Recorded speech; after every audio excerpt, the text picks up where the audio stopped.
Morning everyone. हमारा 7th class का math का 4th चैप्टर चल रहा था। आज हम करेंगे उसी चैप्टर का page number 102, figure it out. इसका फर्स्ट सम है कि 1 plate of jowar roti cost ₹30। एक ज्वार रोटी का जो कॉस्ट है वो ₹30 है और 1 प्लेट पुलाव का कॉस्ट है ₹20। किसी ने X प्लेट ज्वार रोटी ऑर्डर की और Y प्लेट पुलाव, तो वो उसको कितने पैसे देने पड़ेंगे ये बताना है। कितने पैसे यानी उसकी एक्सप्रेशन कैसे बनेगी, एक्सप्रेशन कैसे बनेगी जो उसका टोटल कॉस्ट होगा। अब देखो सपोज करो 1 रोटी कितने की है, 1 रोटी का कॉस्ट कितना है 30 रुपीज़। अगर हम 2 रोटीज मंगवाते हैं तो हम क्या करेंगे 2 × 30। अगर हम 7 मंगवाएंगे तो क्या करेंगे 30 × 7। और अगर हम X मंगवाते हैं, उसने X मंगवाई है ना, X प्लेट्स ज्वार रोटी, तो X मंगवाई है तो क्या हो जाएगा 30 × X, यही बनेगा। अब इसको इससे मल्टीप्लाई करेंगे क्या बन जाएगा 30x हो जाएगा। और अगर हम ऐसे ही ये हमने रोटी का निकाला, ऐसे ही हम पुलाव का निकालते हैं तो 1 प्लेट पुलाव का कितना है कॉस्ट 20 रुपीज़। अगर 2 प्लेट मंगवाते हैं तो क्या हो जाएगा 20 × 2। अब मंगवाई है Y तो क्या बन जाएगा 20 × Y = 20Y। ठीक है, जितने का कॉस्ट निकालना हो तो हम उससे मल्टीप्लाई कर देंगे। अब हम क्या है, हमने जो जो चीज़ मंगवाई है वो सारी इकट्ठी हो जाएगी ना, दोनों सारी चीज़ें मंगवाई हैं। क्या मंगवाया हमने, रोटी का निकला, इसका एक्सप्रेशन ये बना और इसका ये बना, ठीक है ना। अब उसने ये कहा कि कितने टोटल अमाउंट बनेंगे, टोटल अमाउंट यानी टोटल पैसे कितने बनेंगे। तो टोटल कितने बनेंगे, रोटी का बन गया 30x और इसका बन गया पुलाव का 20y। ये सारे रुपीज़ उसको देने पड़ेंगे। अगर ये x और y नहीं होता तो हम इनको प्लस कर देते, या ये लाइक टर्म्स होते x x y y होते तो भी हम इनको ऐड कर देते। ये अनलाइक टर्म्स हैं तो ये ऐसे ही रहेगा। इसका आंसर रहेगा 30x + 20y। ठीक है, अब उसने ये कहा है कि इस एक्सप्रेशन में से देखो कौन सा सही है। तो कहाँ पर है 30x + y, ये है 30x + y, ये ठीक है। आगे देखें, अगर हम इसको ब्रैकेट को सॉल्व करें तो क्या बन जाएगा 50 तो कहीं है ही नहीं। यहाँ 20x + 30y, ये भी ठीक है। सॉरी, ये रोंग हो गया, ये तो हमारा अपोजिट हो गया ना, उल्टा हो गया। उसने x कितने का कर दिया 20, यानी x था कितना 30, उसने ज्वार वाला रोटी वाला इधर कॉस्ट कर दिया, इधर वाला इधर कर दिया, लेकिन गलत कर दिया। ये भी हम इनको ऐड करेंगे तो 50 बन जाएगा।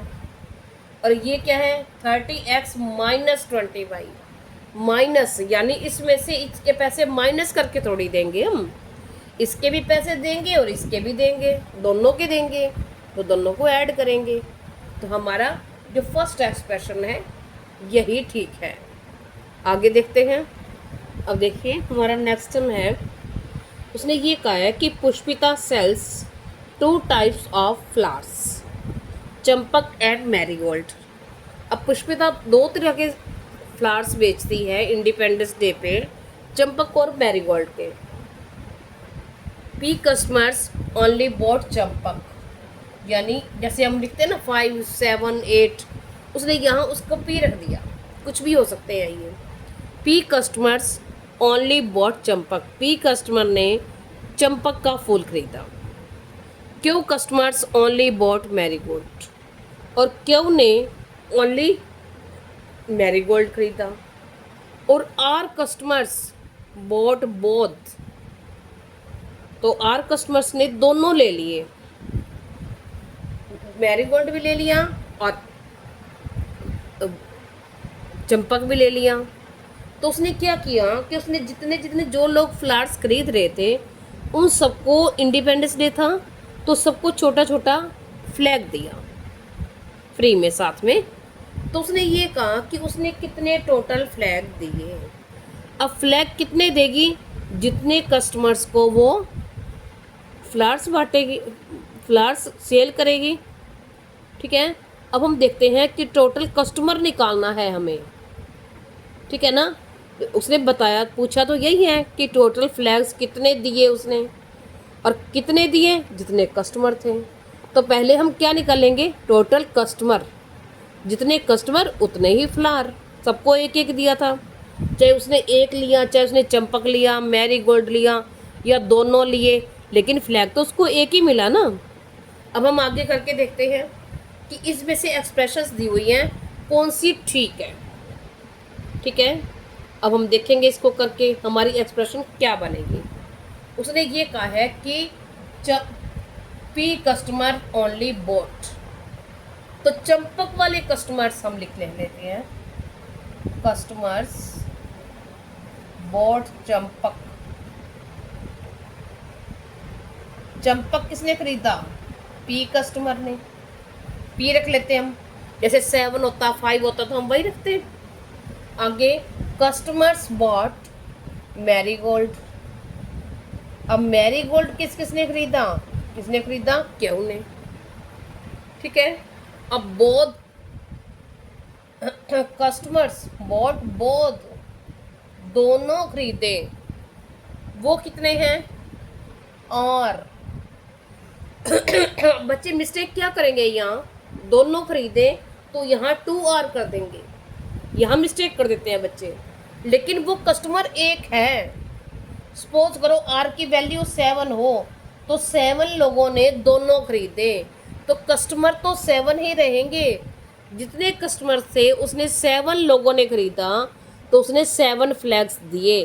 फ्लैग्स पूछे हुए हैं तो यानी जितने कस्टमर हैं, तो हम कस्टमर निकालेंगे, तो कस्टमर तो 7 रहेंगे।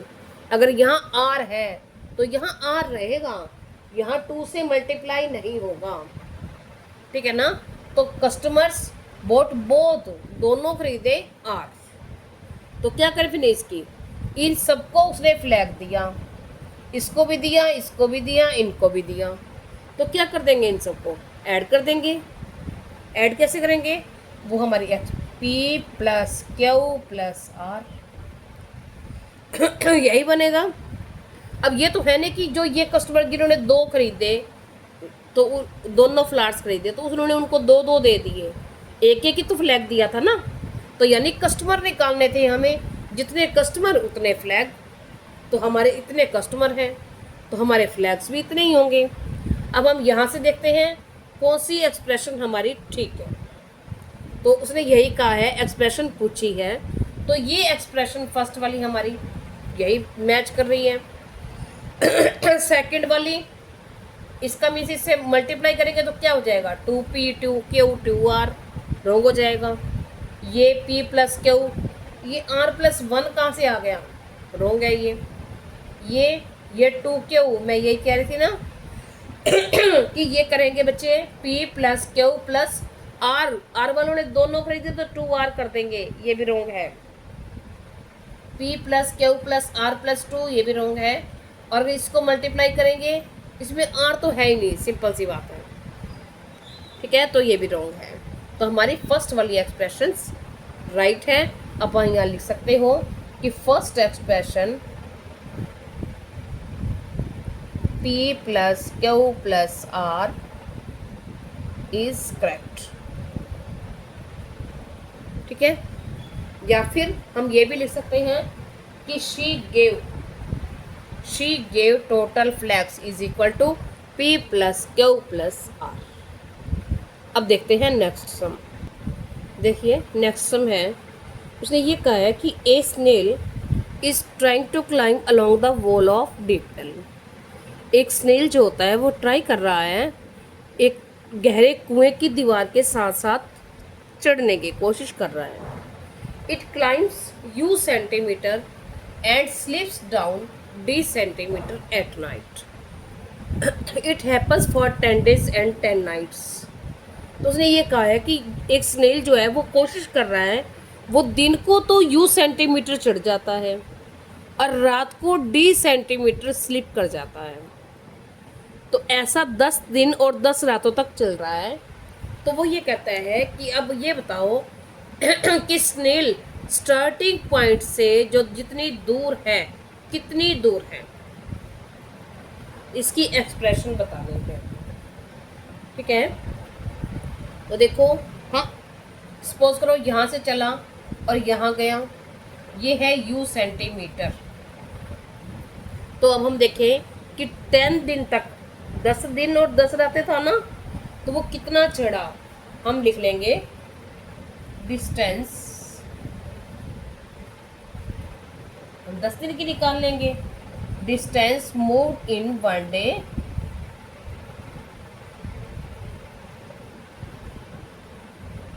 एंड 1 night, यानी 10 दिन और 10 रातें। तो हम पहले एक दिन और एक रात के निकाल लेते हैं। एक दिन में चढ़ा तो है वो u और माइनस हो गया d, क्योंकि इतना चढ़ गया और इतना उतर गया, इसमें से माइनस हो गया। जितना उतरा वो डिस्टेंस कम हो जाएगा ना, माइनस किया।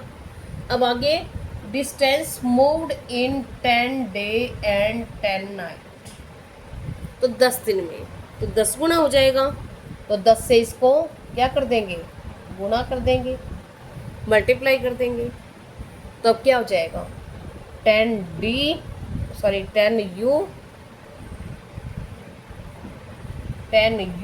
माइनस 10d, ये चढ़ गया जहाँ उसकी पोजीशन है 10 day में। ठीक है, तो हम क्या लिखेंगे, एक्सप्रेशन डिसेंडिंग है। डिसेंडिंग क्या है, क्योंकि कम हो रहा है ना वो, ठीक है ना। तो हम क्या लिखेंगे, हेंस द एक्सप्रेशन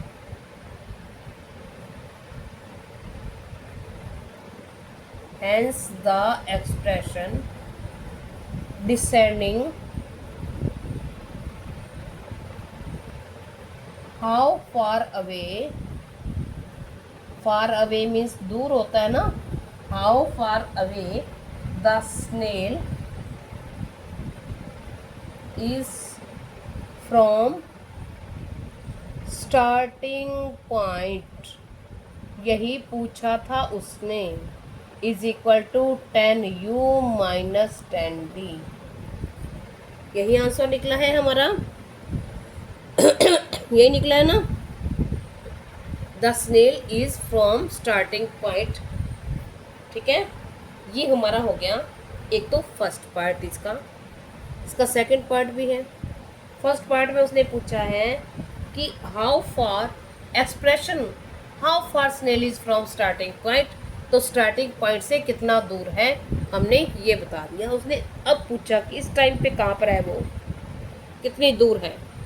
u चढ़ गया, एक दिन में u चढ़ा d उतरा, 10 दिन में 10 u चढ़ गया और 10 d उतर गया।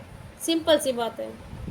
ठीक है, अब हम आगे करके देखते हैं इसका सेकंड पार्ट। अब देखिए इसी का बी पार्ट है। उसने ये कहा है कि what can we say about the snail's movement of d is equal to u, d more than u। उसने ये कहा है कि हम कैसे कह सकते हैं कि जो d है वो u से ज़्यादा है। ठीक है,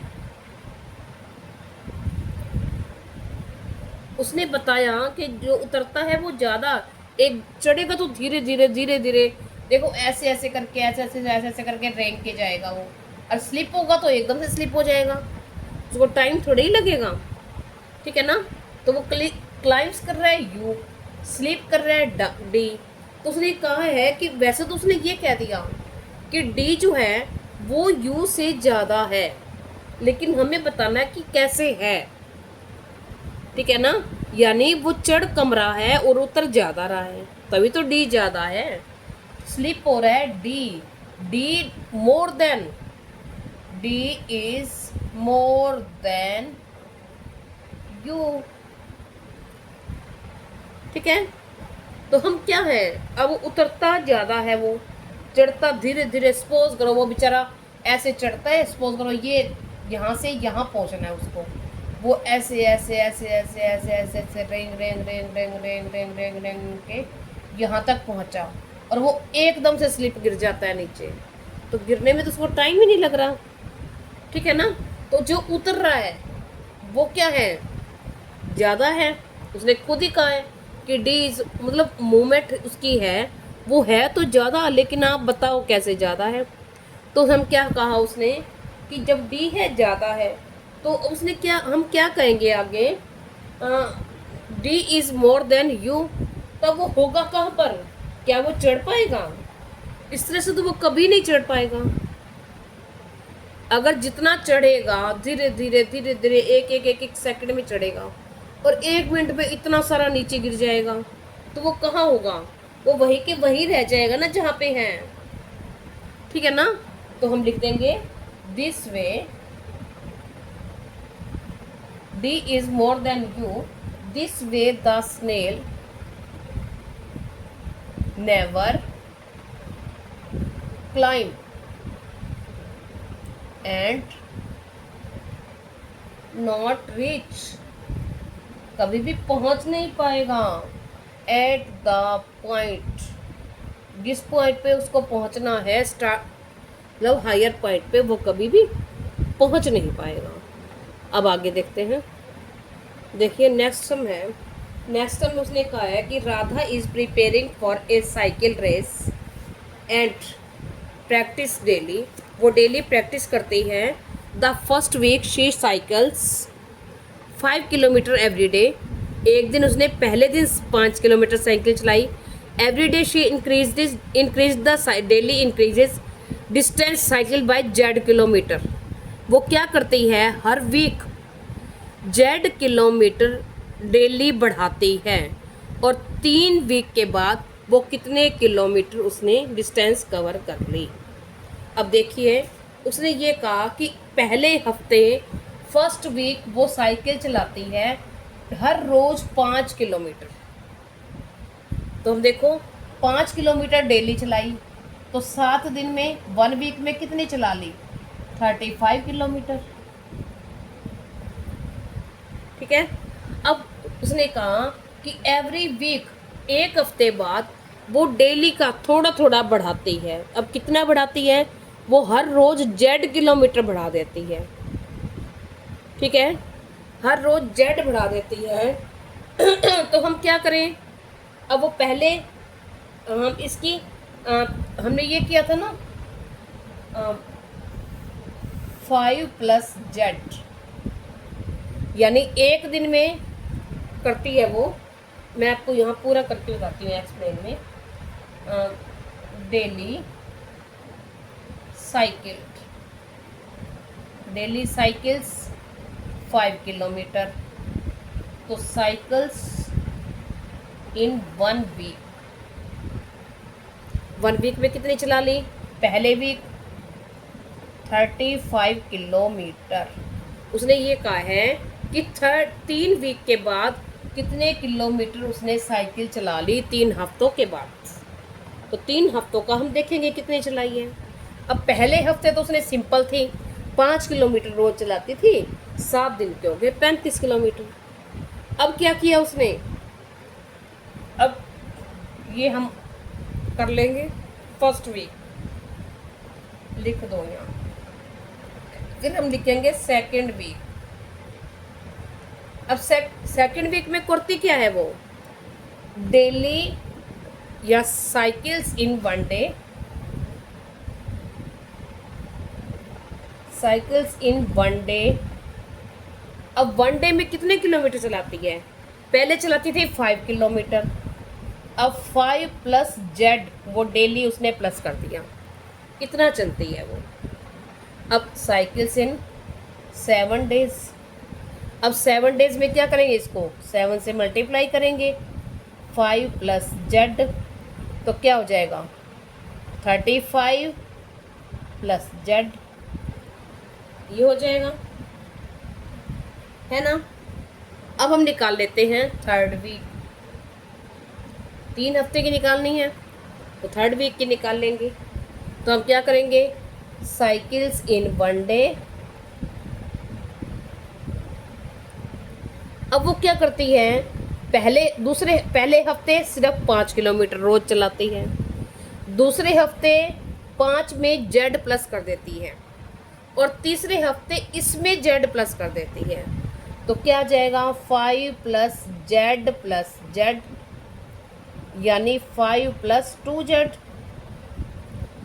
ये हो गया इतने किलोमीटर। एक दिन में इतना चलाती है तो 7 दिन में कितना चलाएगी 1 वीक में, तो क्या हो गया 7 इंटू 5 प्लस 2 जेड। अब इसको मल्टीप्लाई करेंगे इससे, तो क्या आ जाएगा 35 प्लस 14 जेड हो गया। अब उसने तीसरे हफ्ते में इतने चलाई। अब उसने तीनों वीकों का पूछा है कि तीनों हफ्तों में उसने कितने चलाई, ठीक है ना। तो तीनों हफ्तों में टोटल कितने चलाई, हमें एक हफ्ते में इतने चलाई, दूसरे हफ्ते में इतने चलाई, और तीसरे हफ्ते में इतनी चलाई। तो हम टोटल को प्लस कर देंगे, हम लिखेंगे टोटल इज इक्वल टू, पहले हफ्ते कितनी थी 35, दूसरे वीक कितनी थी 35 प्लस जेड, तीसरे वीक कितनी थी 35 प्लस 14 जेड।